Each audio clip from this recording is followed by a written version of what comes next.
दोस्तों नमस्कार। Through literary lens के इस मंच पे मैं आपका स्वागत करता हूं। विनोद जी, बहुत बहुत आपका भी नमस्कार स्वागत। सुनने वालों को और हमारे दर्शकों को। थ्रू लिटरेरी लेंस, जी हाँ, यह एक ऐसा मंच है जहाँ पर साहित्य के अलग अलग कृतियों पर हम लोग चर्चा करते हैं, डिस्कशन करते हैं। और दोस्तों, ये समालोचनात्मक चर्चाएं होती हैं। आप उस कृति की आत्मा तक पहुंच सकते हैं, उसके अलग अलग पहलुओं से रूबरू हो सकते हैं। चाहे आपने वो कृतियां पढ़ी हों या ना पढ़ी हों, आपको ऐसा सेंस आएगा कि आपने पढ़ी और समझी हैं और आप फिर से उन्हें पढ़ने के लिए लालायित हो उठेंगे। बिल्कुल, साहित्य और जीवन का आपस में संबंध होता है।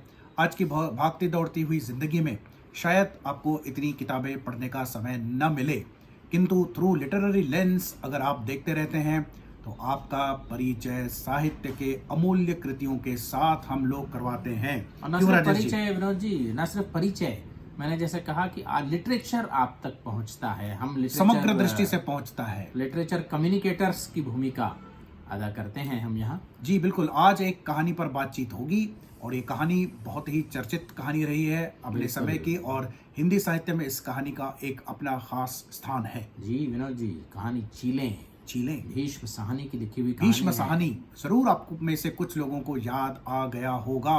वैसे तो परिचय के मोहताज नहीं है वो। दूरदर्शन का एक धारावाहिक तमस जो विभाजन की त्रासदी पर उनके बना है। उपन्यास पर आधारित था। जी बिल्कुल, और उनकी कई कृतियां हैं और एक कृति पर हमने बात भी की थी। जी बिल्कुल, है ना।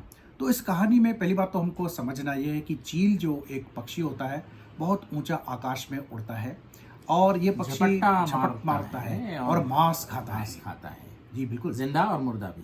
जी बिल्कुल, जिंदा और मुर्दा भी। जी, ये बहुत महत्वपूर्ण बात आपने कही। जी, और इस चील को, यानी या चीलों को कहें तो प्लूरल उन्होंने चीलें कहा है।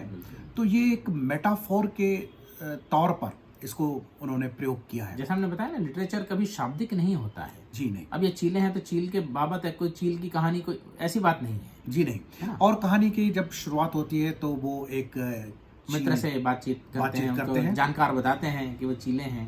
पहले वो चील को देखते हैं पार्क में। जी हाँ, पार्क में बैठे हुए हैं और एक चील को देखते हैं, वो मांस खाती और है। चील झपट्टा मार करके नीचे आती है, मांस का टुकड़ा ऊपर उठा के लेती है, सेमी सर्कुलर अर्धवृत्त बनाती हुई, और उस मांस के जो टुकड़ा होता है उसमें अपनी चोंच वो बार बार डालती है और उसको खाने का प्रयास करती है। ये प्रतीक है, ये प्रतीक है, ऐसा चीलें करती हैं। बिल्कुल। किंतु भीष्म साहनी जब इसको कहानी के साथ इंटीग्रेट करते हैं तो चील एक मिस्टीरियस सिंबल के रूप में, बिल्कुल बिल्कुल, यहाँ पर मैं ये कहूँ कि चील emerges as a negative destructive force in human life, universe. Fate हो सकता है वो, जो कॉस्मिक फेट, भाग्य की बात करें, या ऐसी चीजें जो हमारे नियंत्रण में नहीं है। और usually they are destructive and negative. हाँ, नेगेटिव और डिस्ट्रक्टिव, विनाशकारी।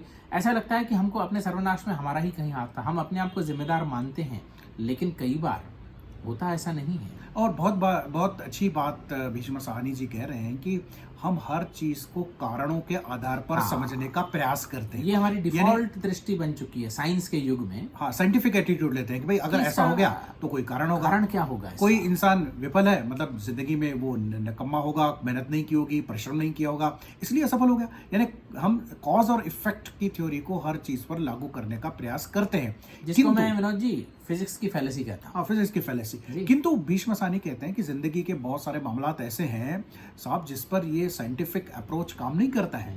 खास करके जो व्यक्तिगत जीवन है या सामाजिक जीवन है, सिस्टमिक, ये इतनी सीधी सीधी नहीं होती कि A is B, B is C, ऐसी बात नहीं होती है वहाँ। और कई बार खास करके भीष्म साहनी इस कहानी में संबंधों तक आके सीमित हो जाते हैं। हाँ, उनका संबंध अपने पत्नी से बहुत ये है कि जैसे उनका विवाह होता है तो पत्नी से बहुत प्रेम करते हैं। उनके तो जो नैरेटर है इस कहानी के, जो मैं कह के जो बात करते हैं, फर्स्ट पर्सन नैरेटिव में ये कहानी लिखी गई है।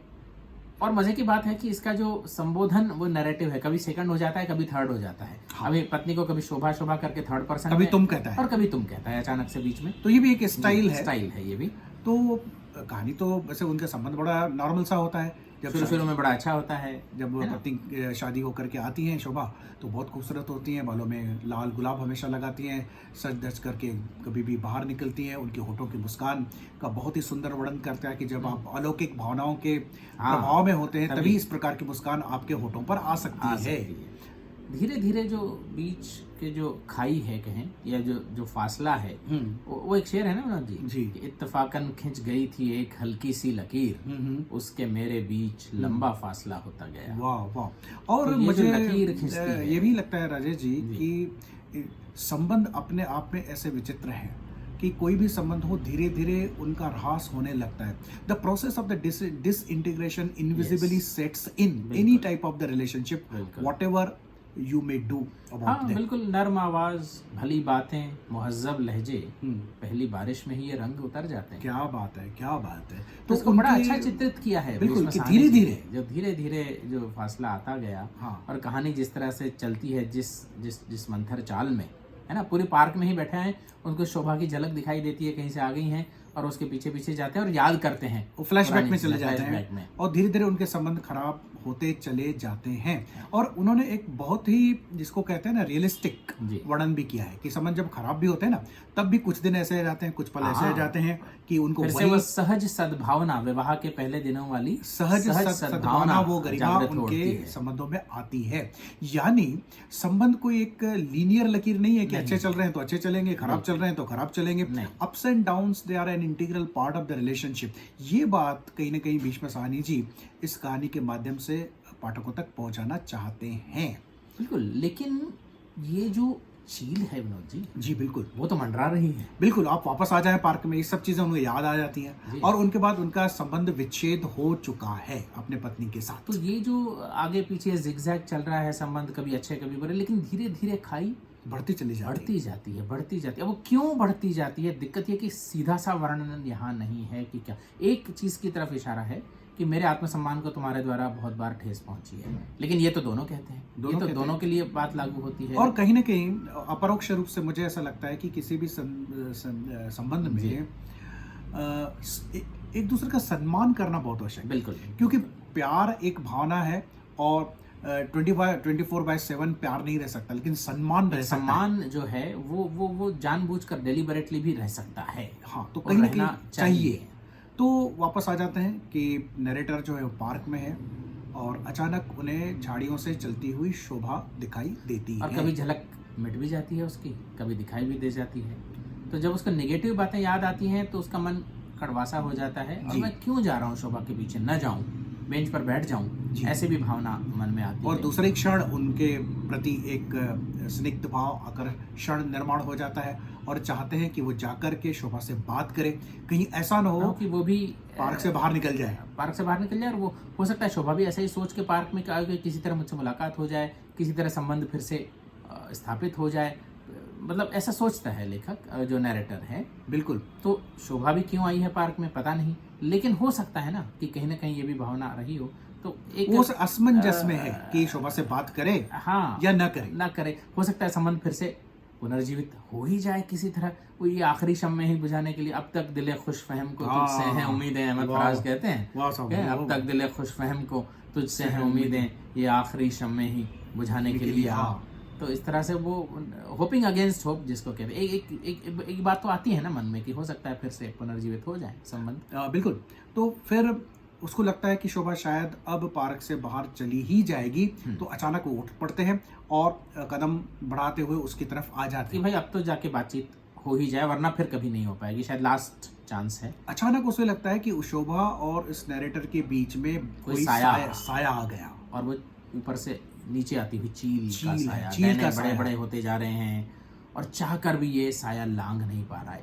This scene has a dreamish quality about it, haunting quality about it. एक साया, अब ये यहाँ तो सिंबॉलिकली वो चील का साया है, यानी ये साया किसी भी डिस्ट्रक्टिव नेगेटिव फोर्स का हो सकता है, किस्मत का हो सकता है, भाग्य का हो सकता है, जमाने का हो सकता है। चाह कर भी जब कोई पॉजिटिविटी न कर पाए, चाहकर भी किसी संबंध को पुनर्स्थापित जब आप न कर पाए, despite your will, if you are not able to revive the relationship with someone.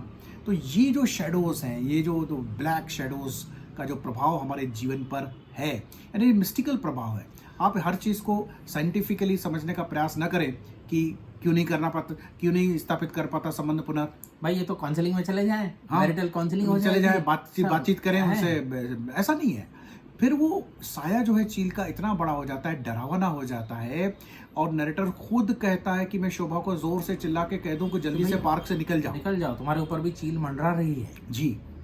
तो ये बहुत ही, ये जो larger than life negative forces हैं जी बिल्कुल आसपास हमारे, हाँ, हाँ, है ना, काफका को याद करें बिल्कुल, कि इंसान कुछ गलत नहीं करता फिर भी वो नेगेटिव फोर्सेस के चंगुल में पड़ जाता है, चाहे वो न्याय व्यवस्था हो, चाहे वो ब्यूरोक्रेसी का सिस्टम हो, चाहे जमाने के जो है ना तंज हो, कोई भी सिस्टम हो, चाहे कोई हादसा हो जाए, एक्सीडेंट हो, कोई बीमारी हो जाए, कोई आपका जेब ही कट जाए, हाँ, चलते चलते आपका कभी नौकरी चली जाए, तो ये सारी चीजें हमारे बस में नहीं होती है। मैंने विनोद जी एक रचना लिखी थी, जिस पर शायद आपने बात भी की थी, वो बैल वाली रचना थी। मुझे लगता है इस चैनल पर भी हम लोगों ने उस पर बात की है कि जब सब कुछ ठीक चलता रहता है इंसान की जिंदगी में, या किसी परिवार में, या किसी देश में, या किसी समाज में, अचानक से कुछ ऐसा होता है कि सब कुछ तहस नहस सा हो जाता है। उसमें आपकी भूमिका कितनी है नहीं, उस बैल पर एक डाली गिर जाती है पेड़ की, और उस दिन के बाद वो वैसा नहीं रहता है बैल, बिल्कुल